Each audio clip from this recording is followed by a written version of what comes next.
Hey, howdy everybody, how's it going? Welcome back to my channel. Welcome back to episode 5 of CoreyCast, where I give you my updated thoughts on all the albums I've heard since the last CoreyCast. Now, I won't go through every single album I've heard since exactly the last one, because the last couple ones that I've heard, I have not had time to go back to. So any of the ones that I've only heard just once with the reaction, I will save for the next one. Anyway, the last episode I did at the end of January. So everything from all of February and all of March, I'm going to cover. Right after I did the last episode, I put out a video on Thornhill Silver Swarm. That is a song that I haven't gone back to, just letting y'all know. I'm going to go back to it when the album drops, and I'm going to listen to it in the context of the album. I just don't listen to singles that much outside of albums. Just letting you know. I'm also going to... Excuse me. I'm going to skip over any singles that I go through unless they're really notable and I've gone back to them a bunch, which I don't think there has been any. But I'm just going to skip over the singles because ultimately I don't really get super into the singles that I listen to unless I listen to them later in the context of a full album. You get me? You get me. That's how I listen. Speaking of which, next single I heard was OCT Half Horse, Half Man. This one kind of blew up. I did not expect it to be as popular as it was. It currently has 8,130 views and 329 likes, which makes it, I think, the second highest most viewed video on my channel, which is kind of crazy, right behind my Vildhjarta reaction. And if you're wondering what an 8,000 view video gets a small channel like me in terms of revenue, $21 I've made off of that, which is not terrible, I guess. But if 8,000 views gets me $21, you can do the math on the other videos that I do where, you know, around like 200 is my average for most views. So you can imagine. But you know, or maybe you don't know, but you get monetization on YouTube videos based off of watch time. So if you put out a video that's longer, for example, my Skyrim episodes, those might get me a little bit more than the shorter videos. So you get more based on watch time. For example, and this is not the best example, but Skyrim episode 9 has earned me 79 cents from 50 watch hours. And if we're looking at something like, let me pull up something else. You find something that has more views than that Skyrim episode. Something has more views. Oh, here we go. Synestia Dies Irae. Something that has no views and is also not copyrighted. Synestia Dies Irae has gotten me, oh, okay, $1.36. But to be fair, that has 737 views, so that's quite a bit more, but that's $1.36. Let me see if I can get something a little more comparable. So, yeah, here. My review of Harkla the Living Mountain, which I talked about in the last video, which I will say I haven't gone back to as much. I still think it's really, really good. Same with like Soen Memorial, because those are two albums from Marius that I checked out. I still think those are two really good albums. I just have not gone back to them that much. Just saying. Not that they're bad or anything. But Harkla Living Mountain got 179 views, so only one less view than the Skyrim episode, and it has 29 cents. So 79 cents versus 29 cents.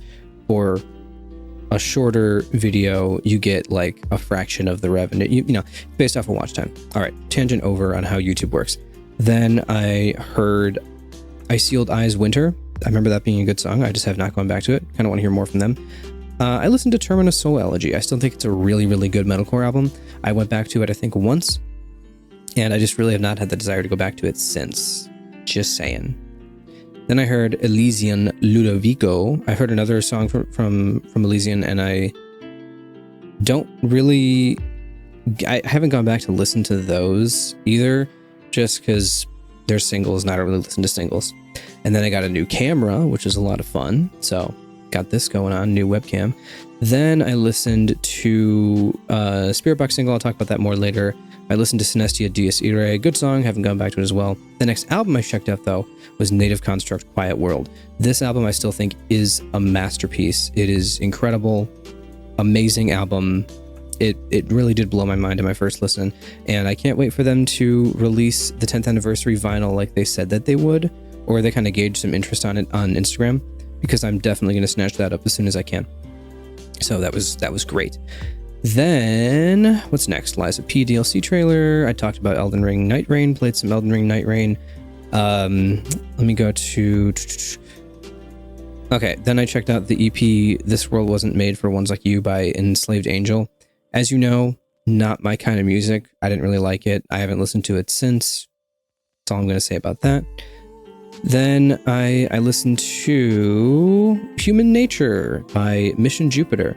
This was a song that I really enjoyed, as well as the other Mission Jupiter song that I listened to, but I'm not really going to go back to those until I hear them in the context of an album.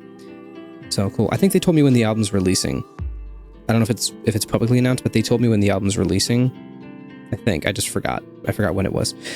Then I listened to Trapdoor Terror with their self-titled song Trapdoor Terror. This was another request from a band that had emailed me and asked me to check it out.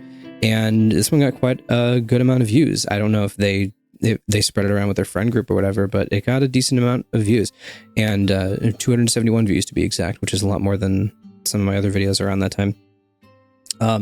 And although I thought the mix was weird, and they admitted, they were like, yeah, we mixed it ourselves, it's not good. Sorry. And it's a demo song anyway, so it's not like any professional mixed song that they're trying to put out and say is like perfect or anything. But I think the actual songwriting itself was pretty solid, and they got a good future ahead of themselves if they keep it up.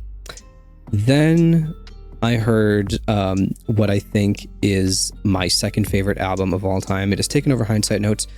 Can't buy the vinyl of it anymore, unfortunately, which really sucks, but I did buy a little canvas print of the cover. Fox and the Bird by OK Goodnight. Dude, I think that's my second favorite album of all time. It is my second most played album of all time. If I pull up my my Spotify stats through stats.fm, there's an app for it, I guess. Go check that out if you're interested. I had to, like, in order to get it accurate, I had to go to Spotify, do something, get my info as like a zip file, and then upload that. And then we got it. There we go. Look at that. Look at that, baby. Second most listened to album of all time. Just behind Mustad Nundervaten. Now, it has 1,277 minutes, and Mustad Nundervaten has 2,296 minutes. So it's still got, like, if it's going to take overtake Mustad Nundervaten, which it won't, but if it wants to, if any of these albums want to, or if I want to, you know what I'm saying, it's going to take a while. It's going to take a lot. So I think Mustad Nundervaten is solidly on top, and you can see just how much I love that album. But OK Goodnight, Fox and the Bird is a masterpiece. I think everything about the album from start to finish is flawless. I don't think I have a single problem with it at all, even in the slightest. It just got better and better every time. I'm still listening to it. I still listen to it. It's been over a month since I checked it out for the first time, and I'm still listening to it. I go back to it probably at least once or twice a week. I've been obsessed with other things that I'll get to, but I've listened to that a lot since that came out, and I could not be more obsessed with it. It is amazing. That is a magical album. The story of it, the overall, like, melodies and the song progressions and just everything about it is so good. And when you get into the story and, like, you let it just take you on that journey, it's so good. All right. Then I listened to the first single, and probably the only single that I will check out from the new Kardashev album, Reunion. I actually went back to Reunion, and I didn't like it quite as much. It was good on a repeat. I can't talk. It was good on a repeat listen, but I didn't like it as much as the first time. And then I went back to Liminal Right, because that was an album that I'd only heard once or twice when it dropped, and I also didn't like that quite as much. So I don't know. Maybe I'm just not into that weird black gaze type stuff all that much. All right, and then I checked out OCT Don't Touch My Clogs, which was hilarious, but for some reason has 3 dislikes. Who are those 3 people? Excuse me, I will fight you. Why does it have 3 dislikes? I put it out, and it got like 2 likes and 3 dislikes as soon as I released it. I was like, what in the world? And for some reason, I don't know if it's just because I was making jokes about, like, capitalizing, like, on the success of my Half Horse Half Man video. But the thing with that is, if I really wanted to capitalize on it, I would have done it way sooner and not several weeks after. And also, this one got 400 views and the other one got 8,000, so It is what it is. I definitely want to check out their other stuff. But if you know me, you know that I am in the YouTube game for the love of the game. I listen to what I want. I make videos on what I want. I just do random stuff, and I don't care about views. I just make the content that I want to make in the time frame that I have, and that's me. So, yeah. Okay, then I listened to Between the Buried and Me, Coma, Ecliptic. I kind of liked this album. I did not hate it compared to Colors. I thought Colors was unbearable. I've not gone back to Colors. I don't ever want to. And my dad's calling me. I know. I'm filming a video. Shut up. I liked Coma, Ecliptic a little bit more, though. I think it was pretty solid. I went back to it. I think I started listening to it one more time, but this was during the time that I was obsessed with Fox and the Bird, so I haven't gone back to it a lot. But when I did go back to it, I kind of enjoyed it. So I'll have to go back to it a bit later. Then I checked out Darko's EP/album Deathmask 3, which was really good. I also have not gone back to that at all, unfortunately, because I have just been obsessed with other things. And such is the life of me, unfortunately. Sorry about that. I'll have to go back and check it out and maybe update you guys later, maybe not, but who knows. Then I listened to Gradience with their song Save Me. This was a really good song. I've listened to it a few more times since hearing it, and I still like it. Even if the vast majority of my Discord thinks it's really bad, I like it. I think it's a good song. And then, of course, Vildhjarta dropped Sargasso. I have tried my best to not go back to this song, so I wouldn't tire myself out for the album, and I have failed miserably. I have listened to this not a bunch of times, but I open Spotify and I see it, and I'm like, I gotta listen to it again. I just gotta. It's just too good. It is such a masterpiece. I think it is almost either tied or just below Den Spanska Kanzlen, only because Kanzlen has that riff that we all had. Like, they gave us that riff for like a year and a half or something before the song dropped, and then they dropped the song, and it was just an ethereal experience for everybody who had heard that. So purely just because of the emotional impact and the place that I was at hearing Kanzlen, I think Kanzlen's better, but Sargasso is also really, really good. The guitar melodies in the beginning and then the clean vocals towards the end, incredible, amazing. Then I listened to Spiritbox Tsunami Sea, and this is a weird one. While I think it is Spiritbox's weakest album so far, I've gone back to and listened to 6 of the songs off of this album that I think are really, really good. And those songs are Fata Morgana, Black Rainbow, Haven with Two Faces, No Loss, No Love, Ride the Wave, and Deep End. Those 6 I think are great. I tried listening to some of the other ones and I was just kind of like, nah, I want to go to the next good one. So those 6 I have on repeat. Actually, I made a playlist called Tsunami Sea But Good, and it's just those 6 songs. And so that's how I listen to the album now, is just those 6 songs on loop. That's kind of how I listen to that. That video actually has 8 dislikes, giving it a 73.3% like to dislike ratio, which is really funny because I don't even know what was so controversial with what I said. Maybe it was just me, like some of the sly comments that I made, like saying that the riff in Perfect Soul was era levels of bad, or maybe it was like me just not liking the album that much overall. But I just think it's really funny when I get some dislikes like that. Usually those are reserved for Invent, Animate, and Era videos. But I didn't expect to get on a Spiritbox video, which is a band that I really, really like. And I have said multiple times, gone on record and said that Eternal Blue is one of the best. If you're just looking for like just modern metalcore, Eternal Blue is one of the best albums ever. So yeah. All right. Next I listened to Meshuggah Catch 33. This album was weird, because I listened to it the first time. I kind of expected it to drag because that's sort of Meshuggah's thing. They kind of have like trance metal, and they put you in this like djenty rhythm sort of like trance that you just kind of, you close your eyes and you just listen to it and you just kind of experience it. And I knew it was going to be like that, and I went into it and it did drag and it did kind of feel a little bit weird, but I've gone back to it I think twice now. And when I go back, I still enjoy it. It's still good. I really like the actual riffs themselves and everything that those riffs do. I just think that when it comes to the length of it, could have been a little bit shorter. But ultimately, that doesn't deter me from liking the album. I still like it.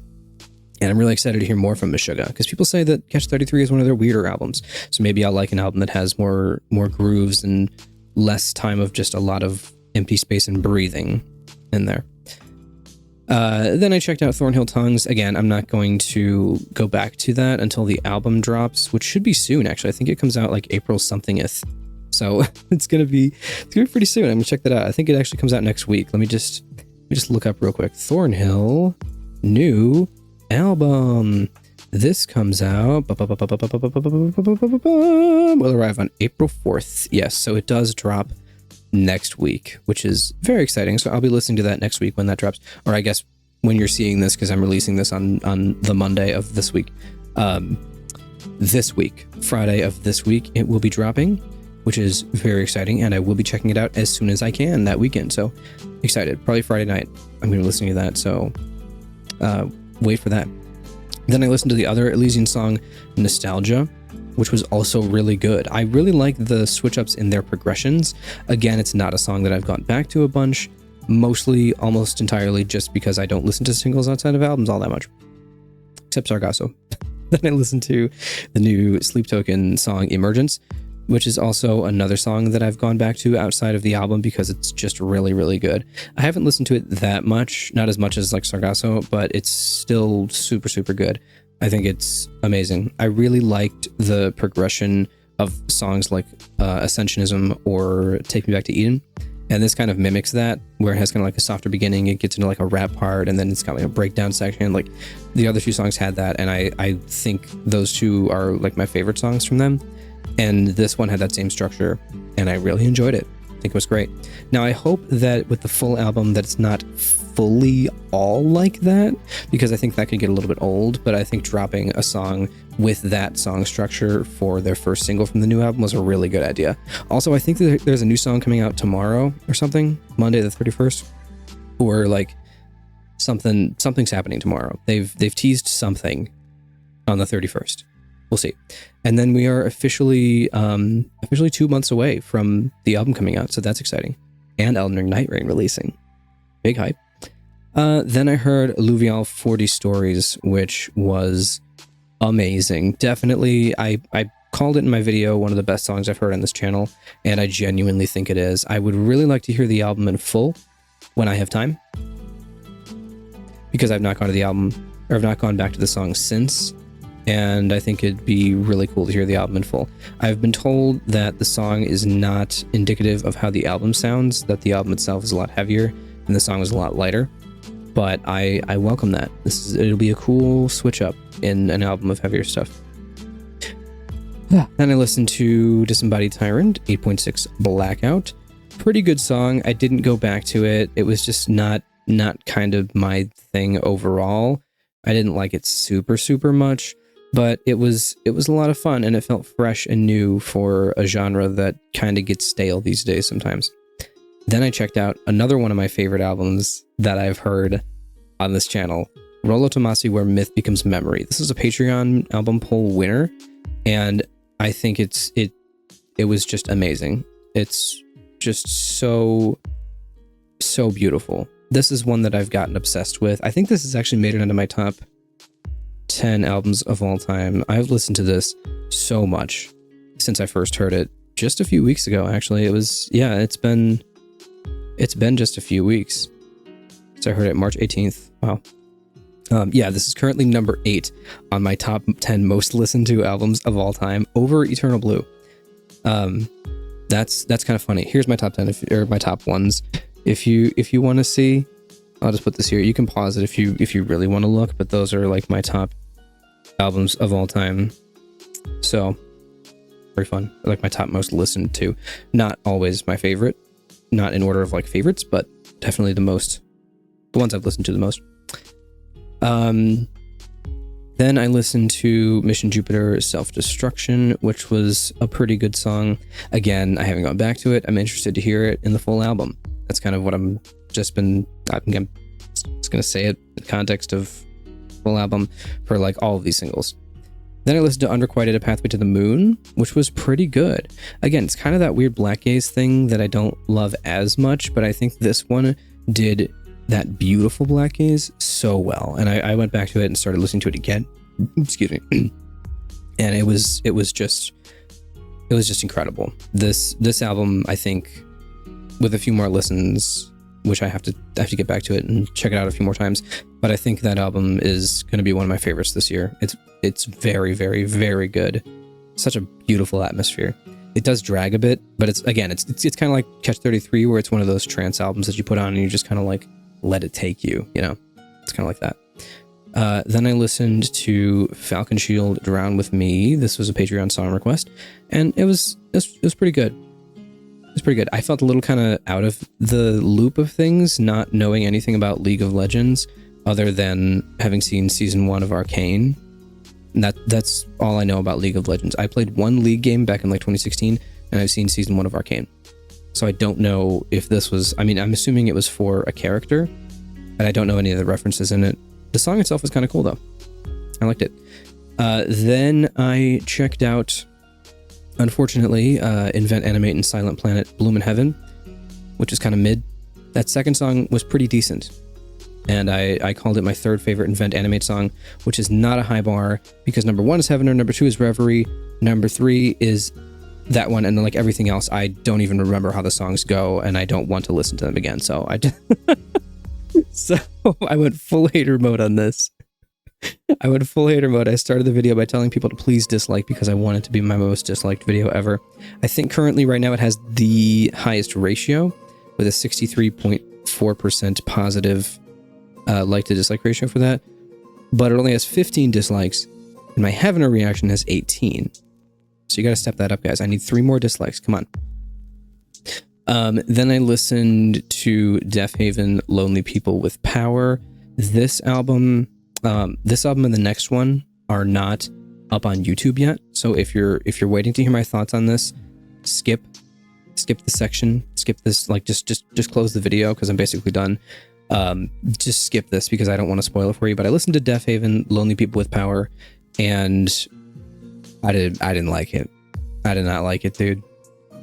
Not my thing. It had some songs and some sections of songs that were okay. I think the last track was actually pretty good, and I may listen to that last track in isolation again, but I don't think I want to listen to this album. It was just boring.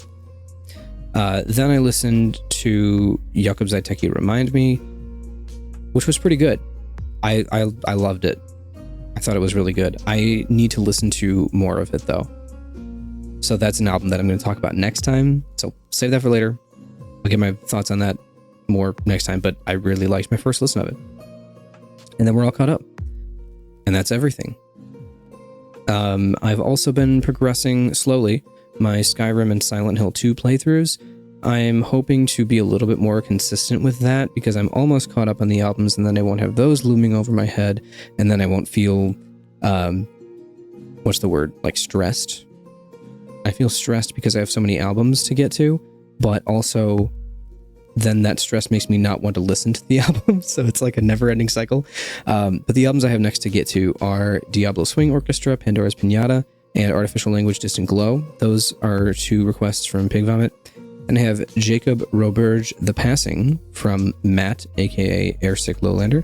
And then 2 more Pig Vomit reactions. Kardashev The Almanac before Alluvial. Is that the name of it? I think. No, Alluvial's the Aluena, Palatena. Alenia, whatever the name of the new album is, I forgot. Before that comes out this month, I gotta listen to the Almanac. And finally, Pig's last request, Caligula's Horse, Rise Radiant. And then that will put me up to date on albums. I think I'm going to start up the Patreon poll again, because it's been a little more, I can't talk today, dude. I'm getting sick. I can feel like some sickness coming on. Like a cold or fever or something. So I'm a little out of it, but that's fine. Then we're up to date. That's it. There we go. Okay. Let me know your thoughts on my thoughts, and I'll see you in the next one. Thanks for watching this episode of CoreyCast, and catch you later. Bye-bye.